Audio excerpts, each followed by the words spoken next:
My name's Marsden-Jones. Myself and my partner, Kafi Rajasekaran, created the concept of Coffee Patrol here. We were both in Dubai for 10 years in the aviation industry, but when we came to Sri Lanka, we realized that Sri Lanka is really, really good at coffee. Has a great history in coffee. In the 1800s, it was the world's third biggest exporter of coffee, I think. That was wiped out by a disease, and then the British brought tea, which is why Sri Lanka is so famous for tea. So we discovered that there's a lot of high quality coffee here, but most people were thinking about exporting it. And we thought, well, Sri Lankans should have access to that. So we would try and bring the best of Sri Lankan coffee and serve the Sri Lankan population in that. So the concept of Coffee Patrol was born out of that, really, knowing that Sri Lanka had really, really good coffee, but many people were not accessing it or could access that. We had a few other concepts, so we've always worked in extremely high quality environments where quality is king.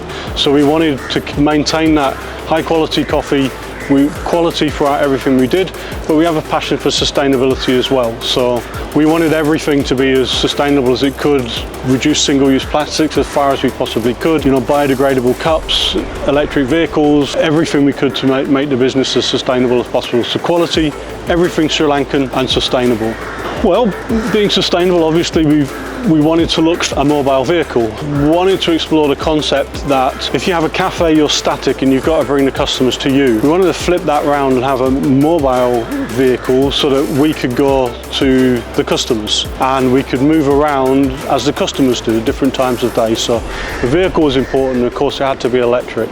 And then we heard of Elektrateq. They were actually designing an electric vehicle, and because wherever possible we wanted to be Sri Lankan, we wanted to support Sri Lankan businesses and stick to Sri Lankan produce and so on. It fitted with our ethos and our principles, so we wanted to explore that. And yeah, we met and we realised that certain elements of that vehicle could be very good for a coffee concept.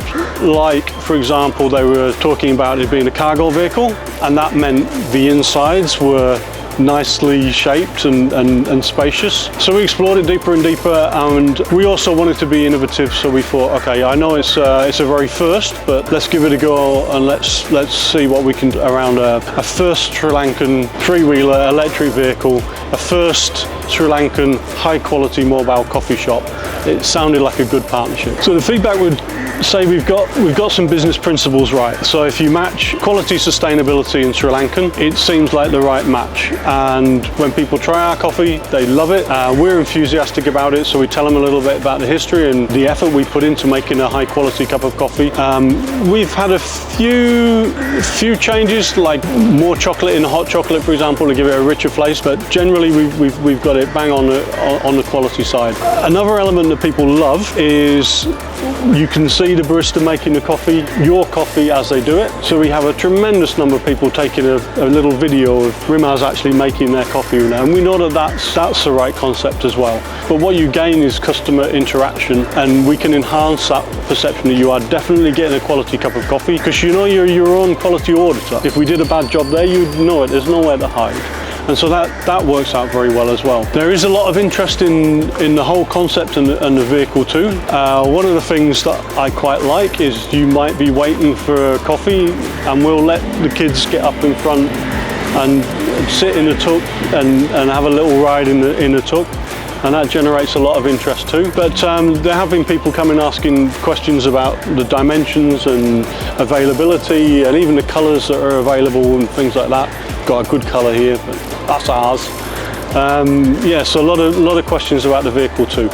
A mobile coffee shop, even a high quality mobile coffee shop, is not a unique concept outside of Sri Lanka. They're quite prevalent in Thailand and Australia and Europe and America. They're common. A few unique things about this is it's entirely electric and self-sufficient. So you don't have to plug it into an electricity supply to charge the fridge and the coffee machine. And you'll find that a lot of supposedly electric vehicles have a diesel generator when it comes to the actual running of the cafe itself. So we're fully self-contained, which they're not.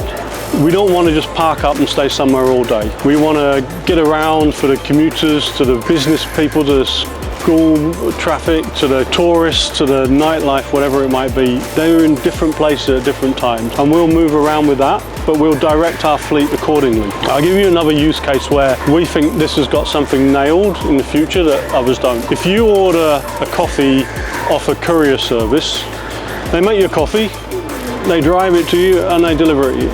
That can be, well, I would say at least a 20 minutes, if not often a 40-minute trip. What we would do is we would drive to you and make it. So it's absolutely a fresh cup of coffee. Now, we say like, I don't know, minimum order of 5 coffees or something like that. If business is having a meeting and they go, we want coffee, we want it fresh, we want it the absolutely best, we would drive and then we would make it there, not make it in a cafe and courier it across. You get the difference in freshness that would actually generate if you're going to have a high quality product. You don't want it to be in transit for a long time, you know. So that's also something that I think as we expand the fleet, we would crack that kind of market.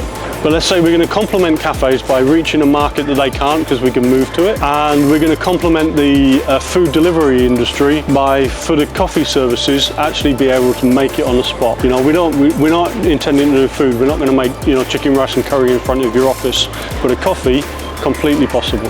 It's been great. One of the things you got to keep in mind when I'm answering that question is this is actually a prototype. So it was, I think, the 5th one that was off the production line. So this is one of the first vehicles to go into active use on the streets. And even coming back here, we've had fascinating conversations from, you know, is the door high enough? Should we put a way of lifting the wheels up?